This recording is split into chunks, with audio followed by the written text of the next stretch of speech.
Welcome back, riders, to this morning on Night TV on independent television.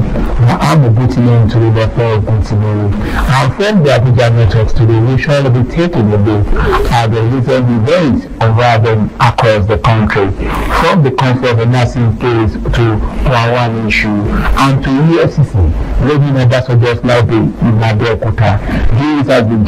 These issues are generating a whole lot of discussion across different strata of the society.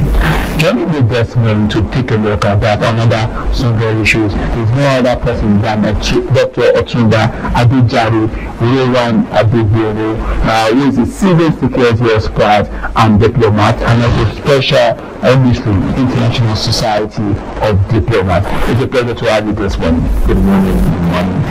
I know you've been following a series of events that have been happening. Recently, you also beside the comfort one issue.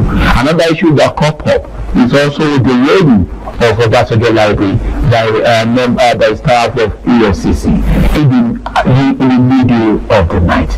A lot of criticism has also trailed the behavior of ERCC.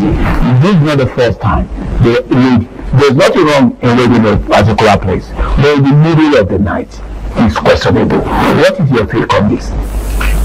Well, I read it in the media. I've not had the chance to really go into the full details of it. But I would say the operation method, because it's not an ordinary Nigerian we're dealing with. We are dealing with a former president receiving soldier, and that is the premises that he actually stays in. So it is having a function that is there, and you want to go for a road. I think the first thing the FCC should have done is get in contact with the former president or the CSO, because security, you have your line of what you call, and the zero tolerance for election and anything fraud, the president is totally against. So I know that for a fact. He would have given them the north and it would have been helpful to fish out the people instead of doing the bamboozle way of doing it. Because at the end of the day, there was a function, as from what I read, there was a function in the OPL center apart from the people that were lodging that they were looking for. So, and they said there was gunshots everywhere. We don't do that. It's a privilege that you not do to an ex-president, no matter whether it's Yoruba, Hausa, Igbo, or whatever it is. It's just the way you go about it. Nobody is saying that PSC does not have the right to go and do what they need to do. But it will process. And that process, you put it very good, because you are talking of the patriots here. He's our father, whether we like it or not. But that's the way the Mandela of Africa as we speak today. So, going to his premises, I would have thought they would have used the right channel. Even if he can't get here, he would have gotten his CSO, which is his chief security officer. He said, this is what's going on at the hotel. You want to do this, that, now. And he would have explained how and where to do it. Because these human beings, you need to fish them out and let them know. I have no issues with that. You get me?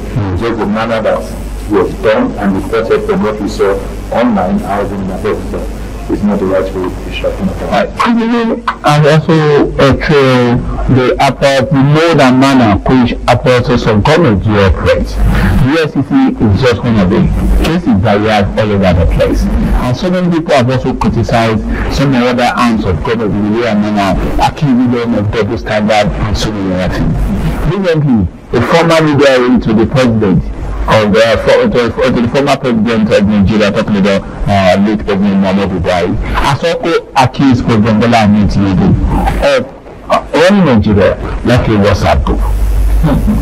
What do you make of that? Because we've been having so many people who are formerly part of the President Buhari government, members of APC, criticizing the president. First and foremost, I think Nigerians, we are losing our traditional values very quick. Because such a statement should not come from such a woman. The party is APC. The president is APC. Irrespective whether you're the Buhari or you're for Tinubu, you do not go and attack and say such a loose and callous statement to reap sentiment, because a lot of these people are looking for favors of how to get back into government. So the code is full of belief that people now say, okay, let them try and get them. No, it doesn't work that way. What happens is that you should be careful and should be guarded on what is said. And whether you like it or not, the president is not someone who just carelessly talk about carelessly. And it hurts me because a lot of people do not actually know the president, Bola Ahmed Tinubu.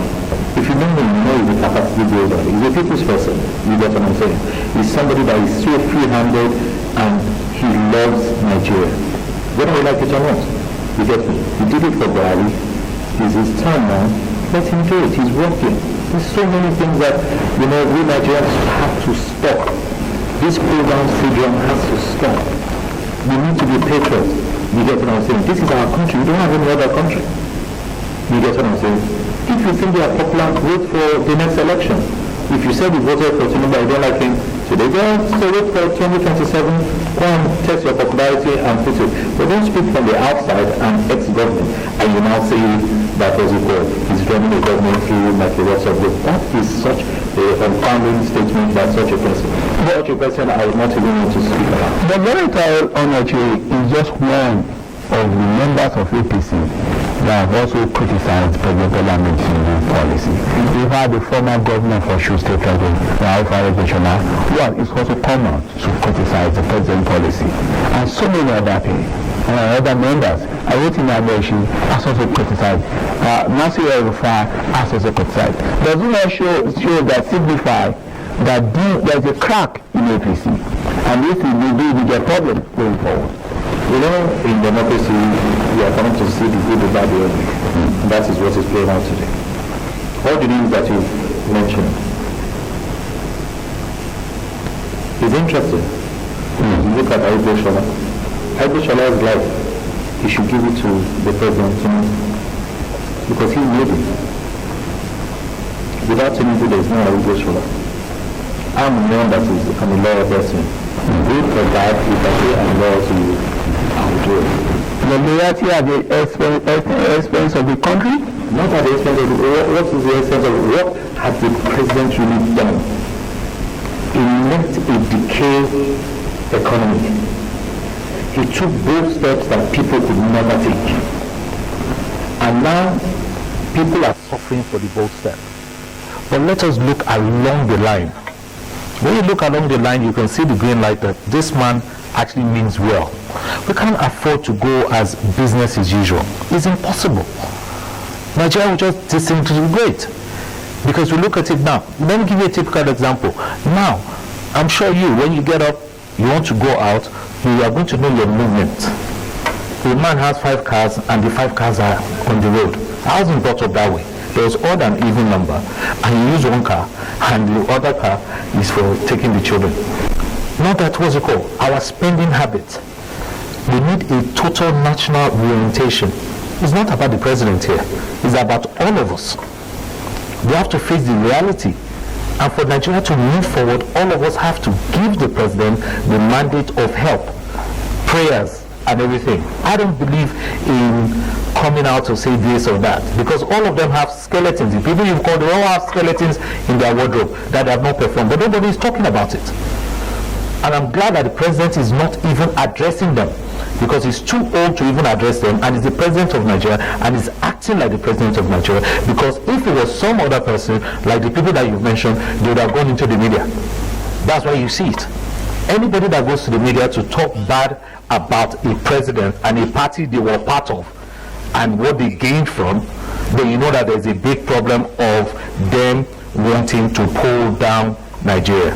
And anybody that wants to pull down Nigeria, I don't care who or what they are, I don't have any allegiance to anybody, but the president I have allegiance to, because I believe in him and I voted for him. So people should think and be creative. How? You called yourself a minister, you called yourself a governor, what have you gone back to your state to do? What have you gone back? See Lagos, look at what he did. After Lagos, look at what he did. I stayed behind the street in Lagos. Once he's around, he's attending to so many people that he doesn't even know. They all gather up.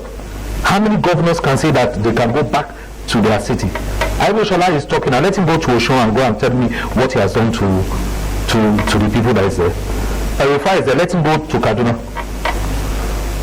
So people should stop mingling, what's it called, your own personal interest over the country, which is not right.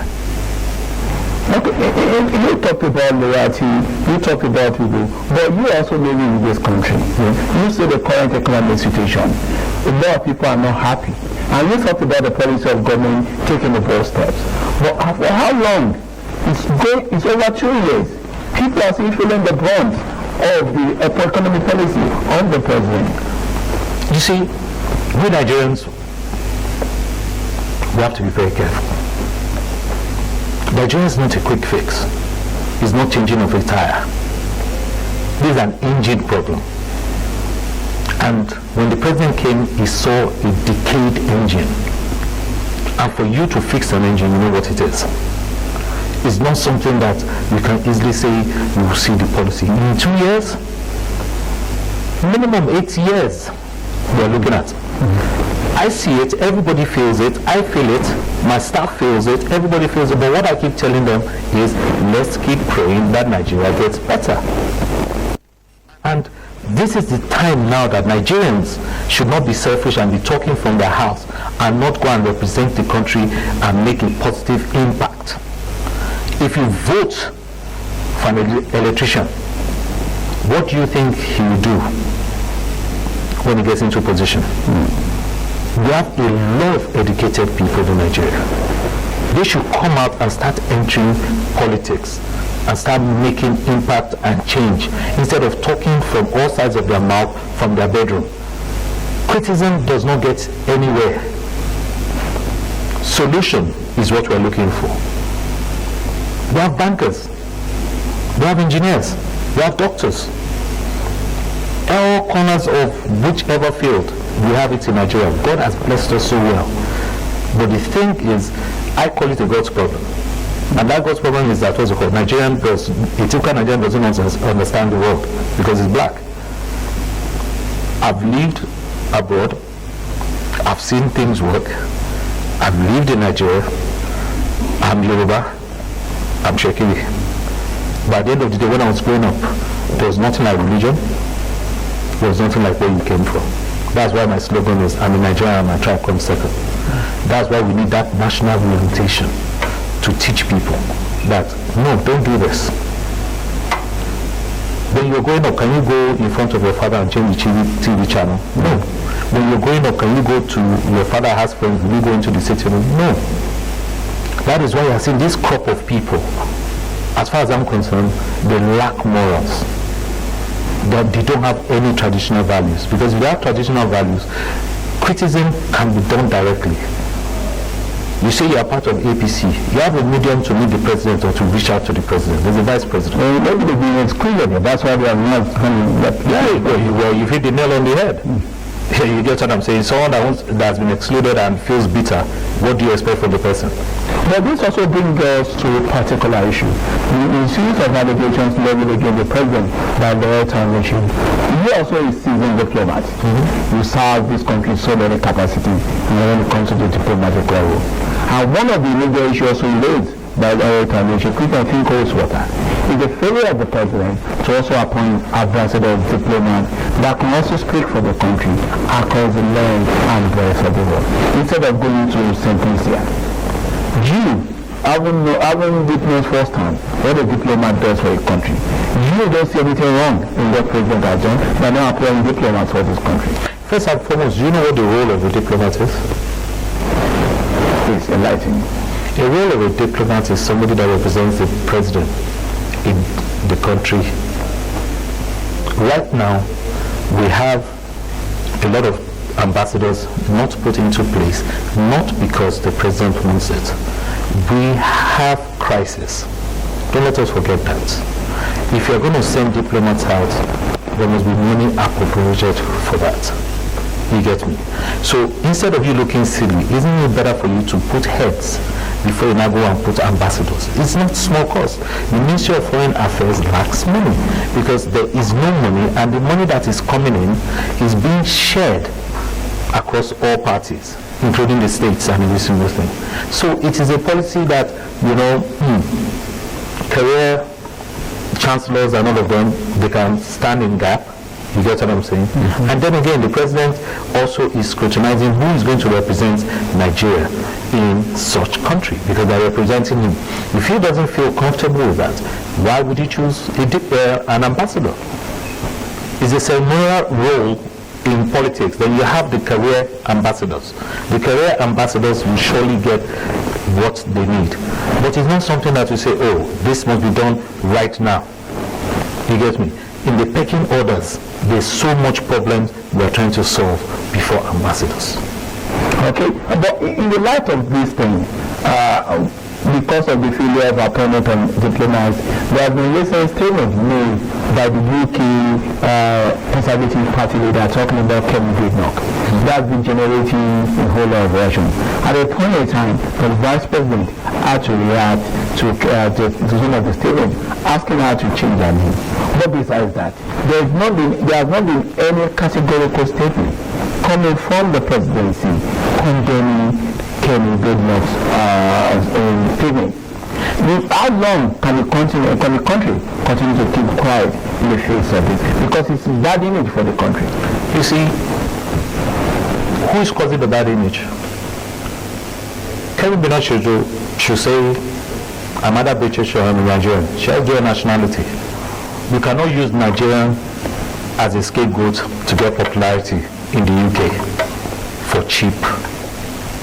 No, it's not done. I would not even address her, because as far as I'm concerned, she's not patriotic. If you're patriotic, you lift up your country first.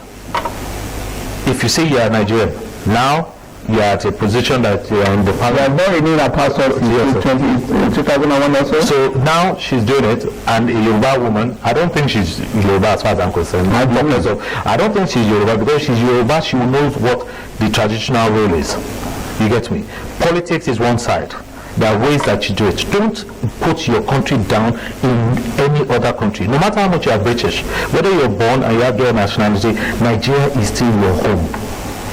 You should come and help Nigeria, not criticize Nigeria. And she's too small of a person from age, position, and experience of the president for the president to be attacking her or saying anything back to her. No, the president wouldn't do that.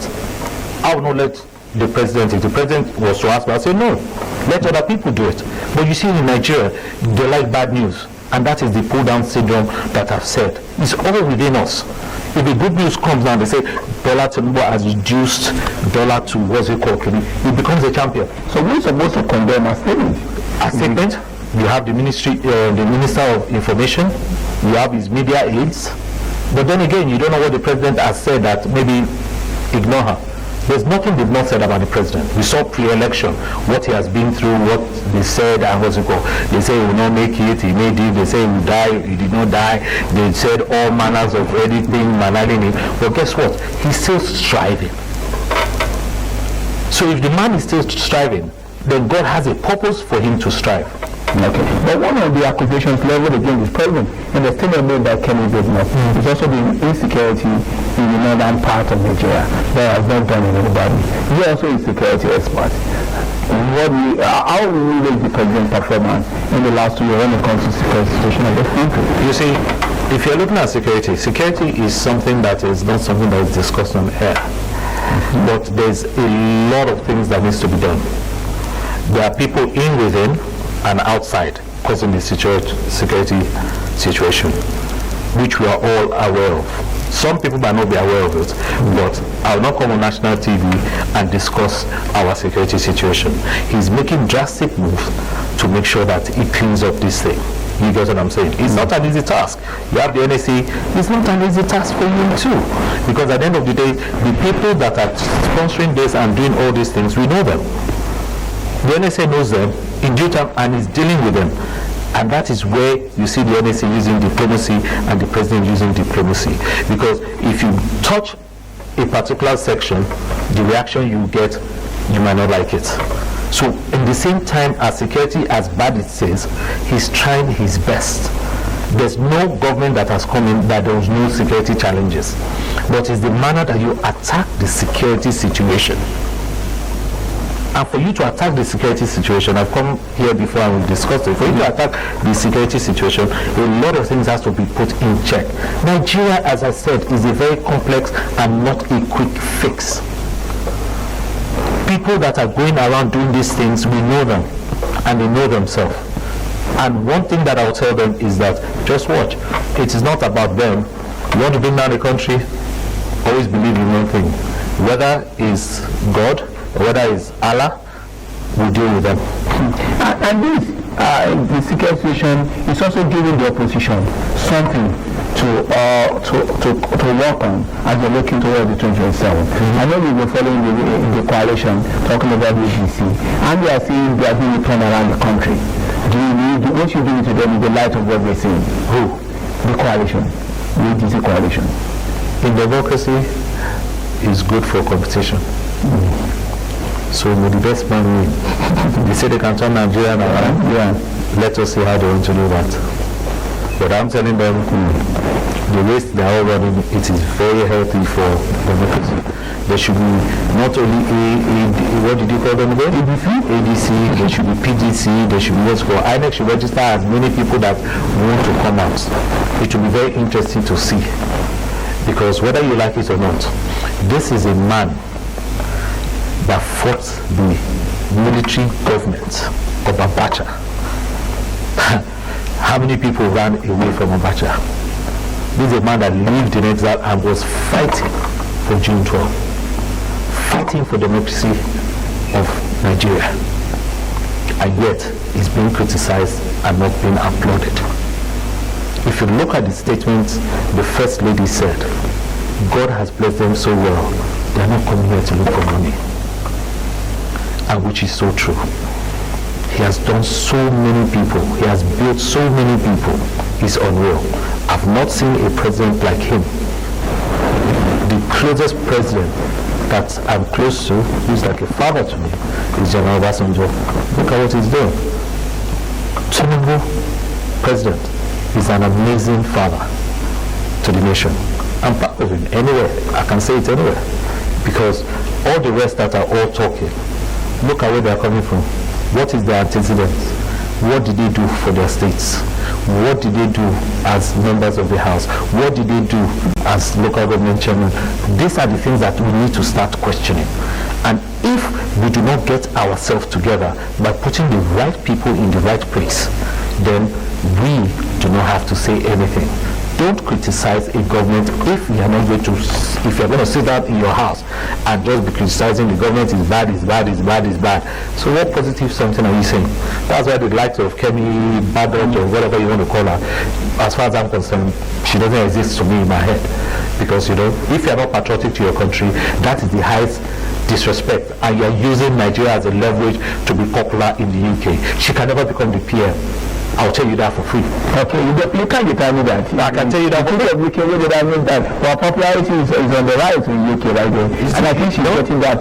She's not getting that. Okay. She's not getting that. But quickly, finally, before I let you go, 2027 is around the corner. Do you see, we've talked about the association, people have talked about Peter Obi, we've talked about Atiku Abubakar, giving President Tinubu a run for the money.